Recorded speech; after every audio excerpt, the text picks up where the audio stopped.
कलीसिया ये शब्द ग्रीक शब्द एक्लेसिया से आया है। एक्लेसिया का शाब्दिक अर्थ है बुलाए गए, इसलिए इसे सभा के संदर्भ में इस्तेमाल किया जाता है। मतलब कलीसिया ऐसे लोगों की सभा या संघ है जिन्होंने अपने आप को दुनिया से अलग कर मसीह से जोड़ लिया है। पुत्र से वफादार लोगों के समूह पर पिता ने पवित्र आत्मा भेजकर उसे वैसे ही जीवित प्राणी बनाया जैसे कभी आदम को बनाया था। इसलिए कलीसिया कोई गवर्नमेंट रजिस्टर्ड संस्था नहीं है, बल्कि खुद यीशु मसीह का शरीर है। जिस तरह पुरानी सृष्टि का रचयिता परमेश्वर, उसका वचन और आत्मा थे, वैसे ही नई सृष्टि कलीसिया का रचयिता परमेश्वर, उसका वचन और आत्मा है। कलीसिया को पवित्र आत्मा की प्रेरणा से बाइबल में मसीह का शरीर कहा है, आत्मा नहीं, क्योंकि आत्मा अभौतिक, अदृश्य और निराकार होती है और वह कहाँ स्थित है यह सटीकता से बताया नहीं जा सकता। पर शरीर भौतिक, दृश्यमान, आकार युक्त होता है और उसकी सीमाएं और स्थान सटीकता से बताया जा सकता है। अगर शरीर पता है तो आत्मा कहाँ स्थित है यह भी सटीकता से बताया जा सकता है, क्योंकि आत्मा तो शरीर में ही होती है। पवित्र आत्मा परिपूर्णता से केवल मसीह के शरीर में ही विद्यमान है। क्योंकि मसीह एक है, जाहिर है बाइबल में लिखा है कि उसका शरीर मतलब कलीसिया भी केवल एक ही है, जो 2000 सालों पहले यरूशलेम में पेंतेकुस्त के दिन प्रेरितों और नबियों की नींव पर बनाई गई है, जो पवित्र आत्मा से परिपूर्ण है, जिसकी शिक्षा विश्वास भी केवल एक ही है और केवल यही शिक्षा उद्धारदायी है। यही कलीसिया परमेश्वर का घराना तथा सत्य का खंबा और नींव है। और जो कोई इससे अलग हो जाता है, जिसे हिंदी बाइबल में फूट कहा गया है और ग्रीक में दिखोस्तासियाई शब्द है, या जो पाखंडी शिक्षा देने या मानने लगता है, जिसे हिंदी बाइबल में विधर्म कहा गया है और ग्रीक में हेरेसी शब्द है, वह परमेश्वर के राज्य के वारिस न होंगे। परमेश्वर ने कलीसिया बनाई ही इसलिए ताकि उसका उद्धार कलीसिया के द्वारा मसीह के साथ संयुक्त होने वाले हर इंसान को मिलता रहे, जिसमें अपूर्ण, सदोष और पतित मनुष्य परिपूर्ण और निर्दोष होकर मसीह के रूप में ढलते रहे। इसीलिए परमेश्वर ने वादा किया कि उसकी बनाई हुई कलीसिया पर अधोलोक के फाटक प्रबल न होंगे। जैसे अभी हमने देखा, परमेश्वर की सच्ची कलीसिया की कसौटी इस प्रकार है। कलीसिया की स्थापना मनुष्य नहीं बल्कि परमेश्वर ने 2000 सालों पहले यरूशलेम में पेंतेकुस्त के दिन प्रेरितों और नबियों की नींव पर हुई होनी चाहिए, और मसीह के मूल प्रेरित खुद उसका हिस्सा होना चाहिए। उसकी संपूर्ण शिक्षा प्रेरितों से ही प्राप्त हुई होनी चाहिए। उसने ही बाइबल को बनाया होना चाहिए। जो भी अपने गुटों, संस्थाओं, पंथों को कलीसिया कहते हैं, चाहे वो कितने ही बड़े क्यों न हो, अगर वो इस कसौटी पर खरे नहीं उतरते हैं तो वे नकली और परमेश्वर विरोधी कलीसियाएं हैं। इस कसौटी पर केवल एक ही कलीसिया खरी उतरती है, और वो है ऑर्थोडॉक्स कलीसिया, जिसे ईस्टर्न ऑर्थोडॉक्स चर्च के नाम से जाना जाता है। बाकी सब अलग अलग जगहों पर, अलग अलग समय में, अलग अलग शिक्षा मानने वाले अलग अलग इंसानों द्वारा बनाए गए हैं, जिनका न प्रेरितों से न उनके विश्वास से कोई संबंध है। यहाँ तक कि जो बाइबल वह इस्तेमाल करते हैं वो भी ऑर्थोडॉक्स कलीसिया ने ही बनाया है। मसीह की ऑर्थोडॉक्स कलीसिया का बहुत सताव हुआ, और सताव करने वालों में पहले यहूदी और फिर रोमी दोनों शामिल थे। कलीसिया का सताव करने वाले रोमी सम्राटों में Nero, Domitian, Trajan, Marcus Aurelius, Septimius Severus, Maximinus, Decius Trajan, Valerian, Diocletian और गैलेरियस शामिल है। इसी सताव के समय में कलीसिया ने कई रक्त साक्षियों मतलब शहीदों को जन्म दिया, जिनमें रोम के बिशप संत क्लेमेंस, अंताकिया के बिशप देवधर संत इग्नातियोस, यरूशलेम के बिशप संत शिमोन, परगमुम के बिशप संत अंतिपा, स्मुरना के बिशप संत पॉलिकार्प, लियोन के बिशप संत इरेनियस, थियातीरा के बिशप संत कार्पोस, अंताकिया के बिशप संत बाबिलस, अलेक्सांद्रिया के बिशप संत अलेक्सांदर, कार्थेज के बिशप संत किप्रियन और सैकड़ों लोग हैं इसलिए कहते हैं कि कलीसिया शहीदों के लहू पर खड़ी है। सम्राट डियोक्लिटियन के समय से बेहतर प्रशासन के लिए रोमन साम्राज्य पूर्वी और पश्चिमी भागों में बांटा गया था और दोनों तरफ एक एक अवगुस्तुस और उनके नीचे एक एक कैसर हुआ करते, मतलब 4 शासक हुआ करते थे। परंतु डियोक्लिटियन के पद त्यागने के बाद शासनकर्ताओं के बीच युद्ध हुए। अंत में 312 ईस्वी में जब सम्राट कॉन्स्टेंटाइन ने रोम में स्वयं घोषित सम्राट मैक्सियंतुस की दुगनी सेना के ऊपर चढ़ाई की, तब परमेश्वर ने उसे आसमान में एक उज्जवल चिन्ह हीरो सूर्य के ऊपर चमकता हुआ दिखाया। उसके साथ ग्रीक में लिखा हुआ था एंतुतोनिका, मतलब इस चिन्ह में विजय मिलेगी। उसी रात उसे स्वप्न में यीशु मसीह ने दर्शन देकर निर्देश दिया कि वह अपनी सेना के ढालों पर यह चिन्ह बनाए। अगले दिन कॉन्स्टेंटाइन की सेना ने इस चिन्ह को धारण कर मैक्सियंतुस को हरा दिया। फिर 313 ईस्वी में सम्राट कॉन्स्टेंटाइन ने मिलान का फरमान जारी किया, जिसके कारण मसीहियत अवैध धर्म से वैध धर्म बन गया। उसने मूर्तियों और उनके मंदिरों को बंद और नष्ट कर दिया। विशेषतः सार्वजनिक तौर पर मूर्तियों को दी जाने वाली पशु बलियों पर प्रतिबंध लगाया। मूर्तियों के उत्सवों से संबंधित सारे खूनी खेलों को प्रतिबंधित कर दिया।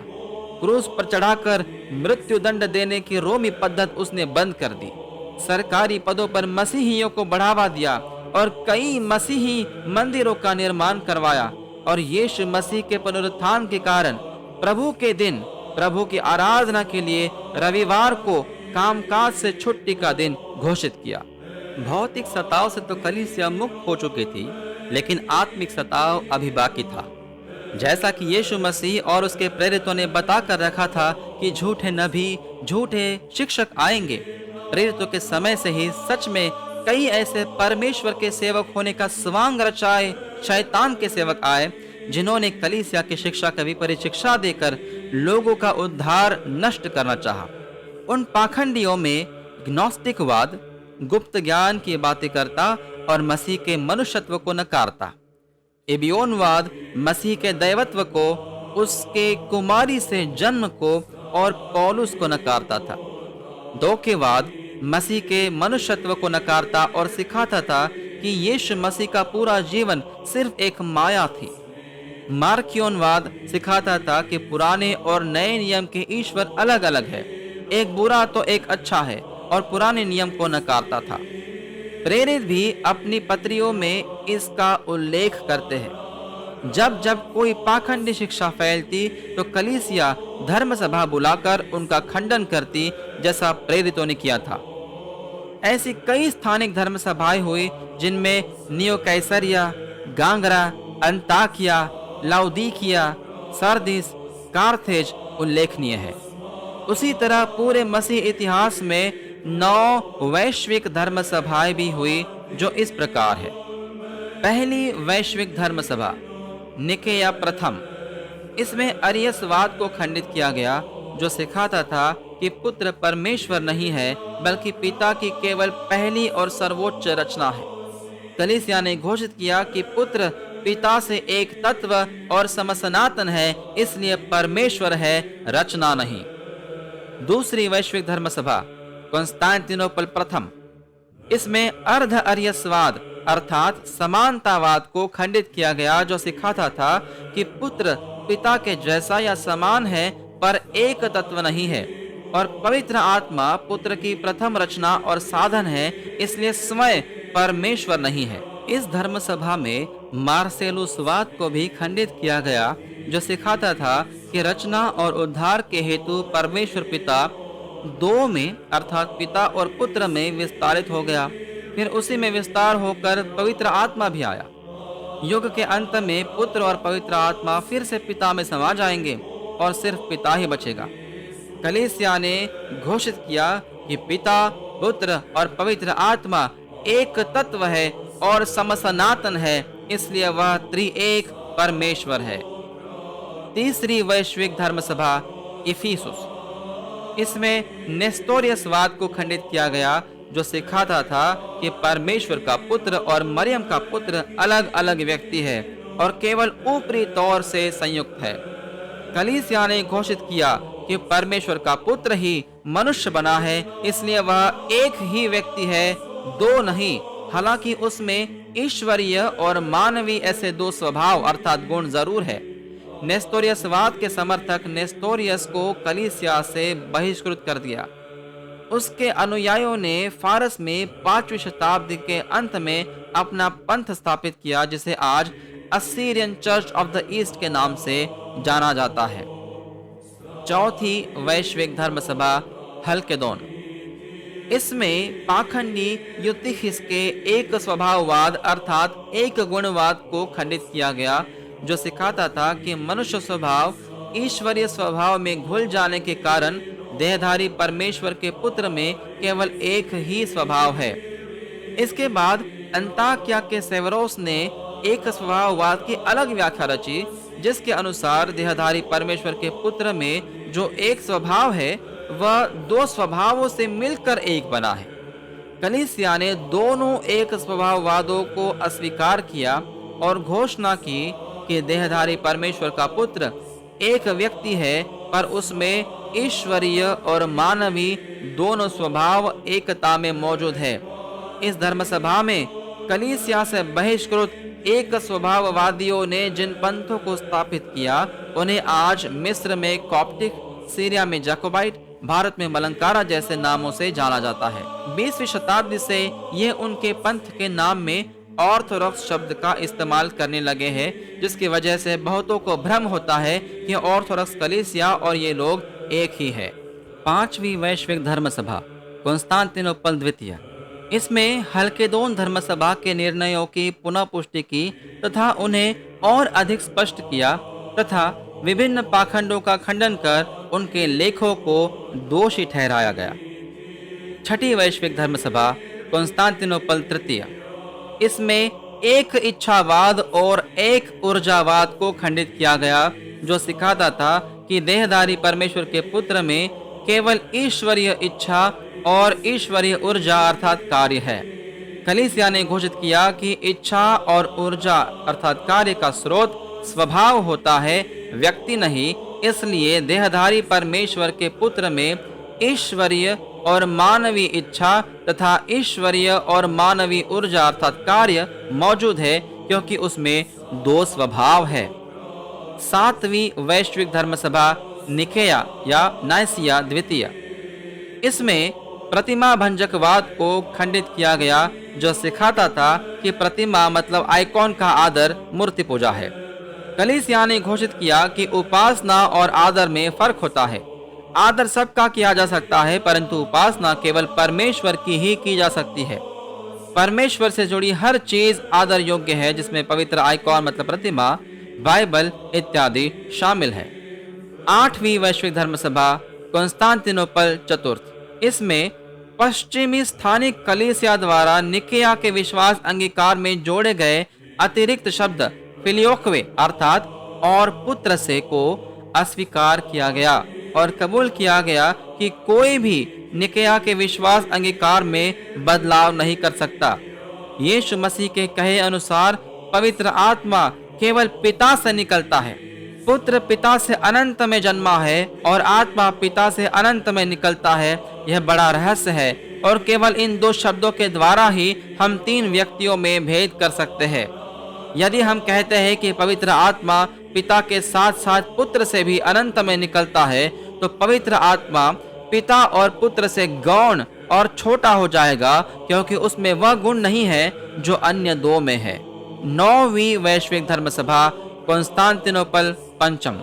इसमें कलाब्रिया के वर्लाम और उसकी शिक्षा को दोषी ठहराया गया और हिसिखाजमवाद अर्थात आत्मिक स्थिरतावाद की पुष्टि की गई और परमेश्वर के तत्व और ऊर्जा अर्थात कार्य में अंतर को कबूला गया। समय के साथ प्राचीन समय से रोम, कॉन्स्टेंटिनोपल, अलेक्जेंड्रिया और अंताकिया को महानगर और महानगरीय बिशप का आसन होने की वजह से प्रमुख बिशपीय क्षेत्र धर्मपीठ के रूप में स्वीकारा गया, जबकि यरूशलेम महानगर न होने के बावजूद आदर भाव से चौथे स्थान का प्रमुख बिशपीय क्षेत्र धर्मपीठ बनाया गया।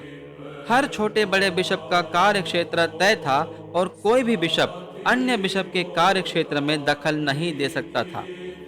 समय के साथ रोम के बिशप, जिसे आज सब पोप के शीर्षक से जानते हैं, अपने आप को अन्य बिशपों से ऊपर और अधिकार युक्त समझने लगे और पूरी दुनिया पर अधिकार होने का दावा करने लगे। आखिरकार 1054 ईस्वी में रोम का बिशप अपनी स्थानिक कलीसिया के साथ ऑर्थोडॉक्स कलीसिया से अलग हो गया। इस घटना को महाविभाजन कहते हैं। समय के साथ जल्द ही रोम की कलीसिया ऑर्थोडॉक्स कलीसिया से कट जाने के कारण कलीसिया नहीं रही, बल्कि पोप का पंथ बन गई, जिसमें पोप ग्रेगोरी सप्तम ने सबसे अहम भूमिका निभाई। इस तरह रोमन कैथोलिक पंथ का जन्म हुआ। दुनिया भर में रोमन कैथोलिक पंथ का प्रसार यूरोपीय कॉलोनी अर्थात यूरोपीय उपनिवेश के जरिए हुआ, जब यूरोपीय राष्ट्रों के लोग अन्य महाद्वीप और देशों में जाकर वहां के लोगों को गुलाम बनाया करते। भारत में भी पुर्तगालियों ने 400 साल तक शासन किया और इस दौरान रोमन कैथोलिक पंथ भारत में फैला। ऑर्थोडॉक्स कलीसिया से अलग होने के बाद नए बने रोमन कैथोलिक पंथ ने समय के साथ नई नई शिक्षाएं इजाद की, जिनमें पोप का वैश्विक वर्चस्व, पोप की अचूकता, मतलब जब पोप अपने अधिकार से बोले तो उसकी कोई भी बात गलत नहीं हो सकती। मूल पाप, मतलब आदम और हवा का पाप और उस पाप का दोष हर इंसान में माँ के गर्भ से ही है और इसलिए हर इंसान परमेश्वर के क्रोध और दंड के योग्य है। मरियम का निष्कलंक गर्भाधान, मतलब मरियम माँ के गर्भ से ही मूल पाप से मुक्त है। पुर्गातोरी, मतलब ऐसी जगह जहाँ रोमन कैथोलिक लोग मृत्यु के बाद अपने बचे पापों को यातनाएं सहकर शुद्ध करते हैं और फिर स्वर्ग जाते हैं। 16वीं शताब्दी तक रोमन कैथोलिक पंथ में कई जगह बहुत भ्रष्टाचार बढ़ गया था। जर्मनी के रोमन कैथोलिक पादरी मार्टिन लूथर ने 1520 ईस्वी में रोमन कैथोलिक पंथ के अंदर सुधारणा करने की कोशिश की, पर एक साल बाद उसे रोमन कैथोलिक पंथ से बहिष्कृत किया गया और प्रोटेस्टेंट मतलब सुधारणावादी आंदोलन की शुरुआत हुई।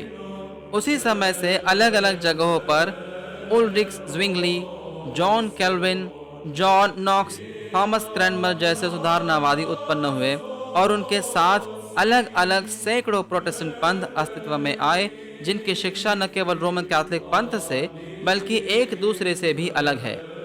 प्रोटेस्टेंट नाम का कोई एक चर्च या संस्था नहीं है, बल्कि प्रोटेस्टेंट छाते के अंदर सैकड़ों परस्पर विरोधी पंथ है।